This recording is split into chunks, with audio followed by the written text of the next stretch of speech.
1000 आपका 72,000 शिक्षा भर्ती उत्तर प्रदेश के अंदर चल रहा है। आपका पक्ष वहां रखने वाले कौन है? जब आपके गाल में मतलब मच्छर काट लाता है, उसके बाद ही आप गाल के ऊपर थप्पड़ बजाते हो मच्छर मारने के चक्कर में। मच्छर तो भाग जाता है और सीधा जो आपका थप्पड़ है गाल पे लगता है, ना ओबीसी मुंह खोलता है। हमेशा आप देखोगे तो ये जो कुछ लोग हैं मैं कहूँगा, ये लोग अपना मेजोरिटी बहुजन दिखाने के लिए आप यूनिवर्सिटी में बहुजन शो करो ना, 1000 के तादाद में आओ ना। जब भी आप यूनिवर्सिटी पढ़ोगे नहीं, जाओगे नहीं, तुम्हारा संख्या दिखेगा नहीं, आंदोलन नहीं करोगे। दिल्ली के लोग इतने सारे लोग यहीं पर हैं, आपके अंदर कोई टैग नहीं लगना चाहिए आप किस जाति के हो। वैसे लोगों को वैसे भी चौथा स्तंभ का हिस्सा बनने का कोई अधिकार है नहीं, ना आपको है ना उसी को है।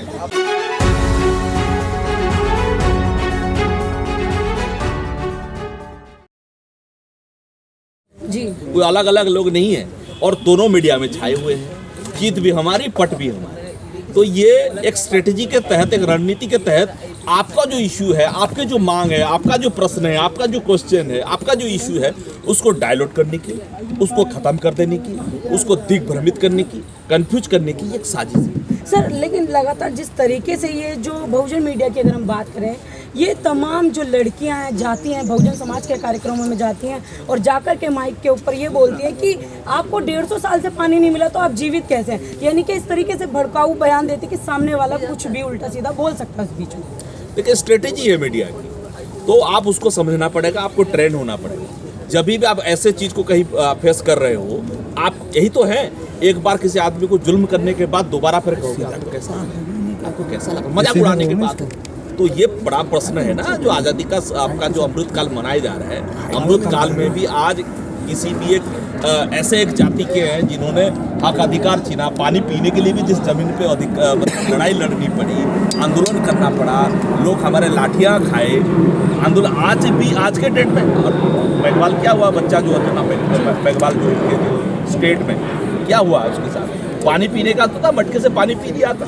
तो ये भी आज जायज़ है, उसको बोलना चाहिए था जिसको उसने पूछा कि आज आपको यस तुम्हारे घर से पानी निकालो, पानी निकाल कर हमें पिलाओ।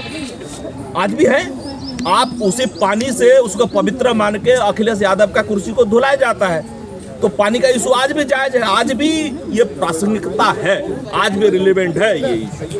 लेकिन वो अपने आप को हिंदू बता रहे, दलित समाज को हिंदू बता रहे, लेकिन उन्होंने दलित समाज के लिए नारे जिस तरीके से लगाए, ब्राह्मणवाद जिंदाबाद के नारे उन्होंने लगाए, उसमें उन्होंने दलितों को हिंदू से ही अलग कर दिया। तो ये उन हिंदू लोगों के ऊपर प्रश्न है जो अछूत हिंदू हैं, शूद्र हिंदू हैं, उनके ऊपर एक जायज़ सवाल है कि भाई तभी भी आज एक के बाद एक आपको एहसास दिलाया जाता है कि आपके हिंदुत्व के ऊपर, आपके धार्मिकता के ऊपर, आपके विश्वास के ऊपर, आपको इंसान होने के ऊपर, वजूद के ऊपर बार बार कुठाराघात किया जाता है, बार बार आक्षेप की जाती है, पिंग की जाती है। फिर भी आपको अगर समझ में नहीं आता है, ब्राह्मणवाद जिंदाबाद का मतलब यही है कि भाई इंसान के अंदर बंटवारा होगा, इंसान बराबर नहीं है। संविधान यही चीज़ कहता है कि इक्वलिटी बिफोर लॉ, सब लोग इंसान समान होंगे, हर सिटीजन का समान अधिकार होगा। ब्राह्मणवाद इस चीज़ को नकारता है, इस चीज़ को सिरे से खारिज करता है। तो जब ब्राह्मणवाद जिंदाबाद का मतलब यही है कि आप शूद्र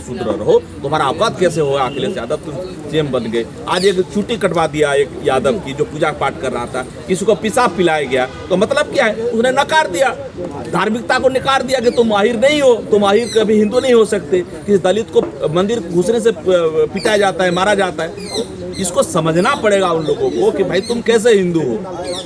सर, प्रशासन के सामने ब्राह्मणवाद जिंदाबाद के नारे लगते हैं और थाने के अंदर बहुजन समाज की युवतियों को गाली भी दी जाती है। मनुष्यता में लिखा क्या है, वही तो लिखा गया है। थाने के अंदर क्या देवदासी किसको बनाया जाता था, देवदासी किसको बनाया जाता, किस जाति के लोगों को देवदासी बनाया जाता था। मंदिर में होता क्या था, मंदिर में रैप होता था, उसी से जो बच्चा पैदा उसको हरिजन कहा गया, नरसिंह मेहता।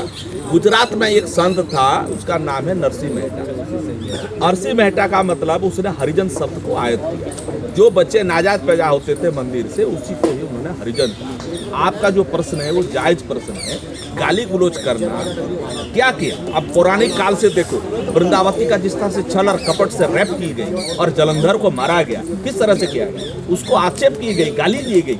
तो ये आपके जो औरत है, आपके जो माँ को आपको गाली देते हैं, अछूत कहते हैं, बोले अछूत कोख से पैदा हुआ अछूत है, ये क्या गाली नहीं है? दलित शब्द ही एक गाली है। किसी को, इंसान को शूद्र बना देना, चौथे कैटेगरी का हिंदू बना देना, ये भी एक गाली है, लेकिन आप उसको समझ नहीं पाते। सर एक सवाल है इसमें कि जैसे उन्होंने जाकर के थाने के बाद, पुलिस स्टेशन के बाहर नारे लगाए कि देश के गद्दारों को गोली मारो, सालों को, इस तरीके से वो नारे लगाए, तो बहुजन समाज को वो गद्दार बताते हुए नजर आए। यही तो आप जो आक्षेप करते हैं, जिसको टारगेट कौन है? टारगेट वही है SC ST OBC। आज जो UGC के बात चल रहा है, यूनिवर्सिटी ग्रांट कमीशन में जो UGC रूल्स का जो बात हो रही है चारों तरफ, तो उसी दिन से ये मामला है। एक आदमी ट्विटर पे नरेंद्र मोदी जी को लिख रहा है कि इस दलित को हमने वोट दिए थे और आज इसका नतीजा यही हुआ।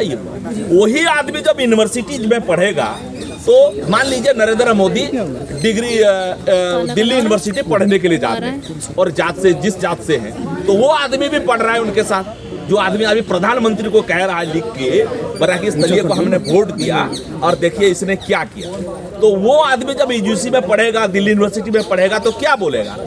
दलिया इधर आ, अबे कैसे आ गया तो इधर जा पानी लेके आ, या उसको नफरत करेगा नरेंद्र मोदी को छात्र रूप में बता रहा हूँ। जब दिल्ली यूनिवर्सिटी पहुंच जाएंगे, भाई कहाँ से आ गए, इधर आओ, तो वही आदमी उसी के खिलाफ ही ये रूल्स लागू की गई है जो UGC का बात। ब्राह्मणवादी मीडिया की एक लॉबी बन गई है, मीडिया कहें या फिर इन्हें यूट्यूबर कहें, यूट्यूबरों की लॉबी बन गई है, जो पहले कभी यूपी के अंदर हिंदू मुसलमान करते थे, जो कभी पहले जामा मस्जिद लाल किले पर हिंदू मुसलमान करते, तब उन्हें वहाँ से खदेड़ा गया था, लेकिन अब उन्होंने हिंदू मुसलमान को छोड़कर दलितों की तरफ रुख कर दिया। लेकिन जिस तरीके की भाषा का वो मोदी के खिलाफ भी बयानबाजी कर रहे हैं, लेकिन तब भी सरकार कोई संज्ञान नहीं ले रही इस पर, ना ही कोई नकेल कसने की तैयारी में दिखती है। तो political question should be answered by the politicians. आज क्यों नहीं है, उसका रणनीति यही है। आज हम लोग 15 साल 10 साल हमने नरेंद्र मोदी जी की सरकार की थी, उसके बाद फिर अभी उनका 24 के बाद सत्ता का हस्तांतरण, तो मतलब तीसरे बार बना। आप जो जायज क्वेश्चन कर रहे हैं, ये क्वेश्चन वो तमाम लोगों की है जो नागरिक वोट देने के प्रोसेस में पार्टिसिपेट करते हैं और वोट देते हैं। क्या ये नैरेटिव फैला रहे हैं कि ये जो UGC बिल पर मांग कर रहे हैं और कहीं ये UGC बिल पास ना हो जाए, इसलिए ऐसा कोई प्रोपेगेंडा चलाया जा रहा है? कहाँ पे निगाहें हैं, कहाँ पे नहीं। तो ये जो हथकंडे अपनाए जाते हैं चीज़ों को डाइल्यूट करने की, उसको कन्फ्यूजन फैलाकर उसको लागू कराना। आप देख लीजिए, बहन मायावती जी ने बहुत अच्छा किया भाई, जिसके बारे में आप लागू करने जा रहे हो वो भी एक पक्ष है, उसी पक्ष को बिना सुने आपने इस चीज को पास करा, इसी वजह से लोगों में कंफ्यूजन। लेकिन सर इसमें बचा कौन है? सब लोग शेड्यूल कास्ट के लोग इसमें UGC में पहले भी प्रोटेक्शन है। वहीद बेमुला वाला इशू हुआ, पायल तड़वी का हुआ, डेल्टा मेघवाल का इशू तमाम है, और ऐसे बहुत सारे OBC लोग हैं नॉट फिट फॉर सुटेबल। बार बार अत्याचार होता है, ये लोग मुंह नहीं खोलते, ना OBC मुंह खोलता है। हमेशा आप देखोगे तो ये जो कुछ लोग हैं मैं कहूँगा, ये लोग अपना मेजोरिटी बहुजन दिखाने के लिए आप यूनिवर्सिटी में बहुजन शो करो ना, 1000 के तादाद में आओ ना। जब भी आप यूनिवर्सिटी पढ़ोगे नहीं, जाओगे नहीं, तुम्हारा संख्या दिखेगा नहीं, आंदोलन नहीं करोगे। दिल्ली के लोग, इतने सारे लोग यहीं पर हैं, दिल्ली के लोग आवाज़ नहीं उठाते। मैं गारंटी के साथ कहूँगा कि यहाँ के जितने लोग आप हो ना, सब दिल्ली में माइग्रेट होके आए, जितने आवाज़ उठा रहे हैं। ओरिजिनल दिल्ली के कोई नहीं है।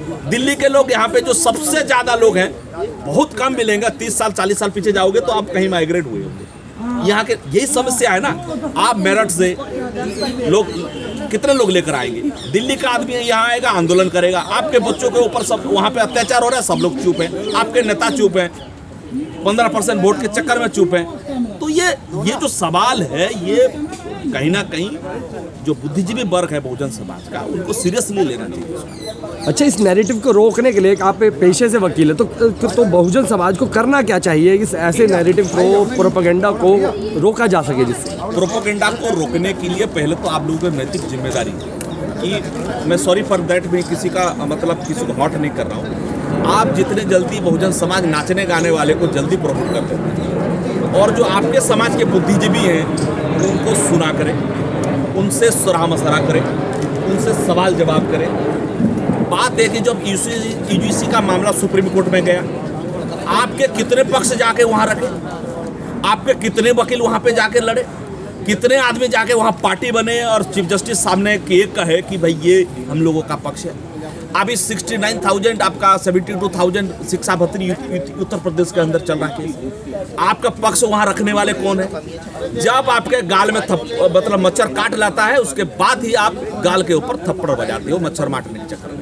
मच्छर तो भाग जाता है और सीधा जो आपका थप्पड़ है गाल पे लगता है। सर, एक सवाल है यूजीसी से कि जब कोई ब्राह्मणवाद पत्रकार या ब्राह्मण पत्रकार जब ऐसे रैली में प्रोटेस्ट में जाता है, वो सवाल करता है, सपोज करो आपसे सवाल किया तो उसको घेर कर भगाने की कोशिश की जाती है। क्या बहुजन के युवाओं में जो उनके अंदर नासमझी है कि वो समझते नहीं है और उनको उत्तर देने के बजाय घेर लेते हैं? उनका तो यही मैं ये कहूँगा कि इसको अच्छे से आप सवाल कर सकते हो, उसको ये करके भाई इसकी क्यों जरूरत पड़ी।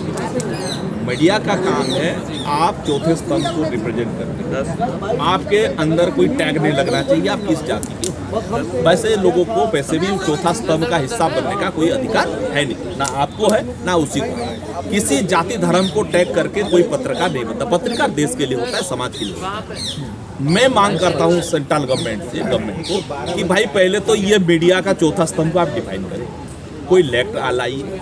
इसके तहत जो जातिवादी या धार्मिक एजेंडे को प्रोपेगेट कर रहे हैं, एलिगेट कर रहे हैं, उसको उसी जगह पे उस चीज को कैसे नियंत्रण किया जाए, या फ्रीडम ऑफ एक्सप्रेशन के नाम पे 19 के नाम पे आर्टिकल 19 के नाम पे उसी को दिखाते हुए जो लोग उसी के ऊपर प्रोपेगेंडा फैला रहे हैं उसको नकेल कसने के लिए एक प्रावधान है।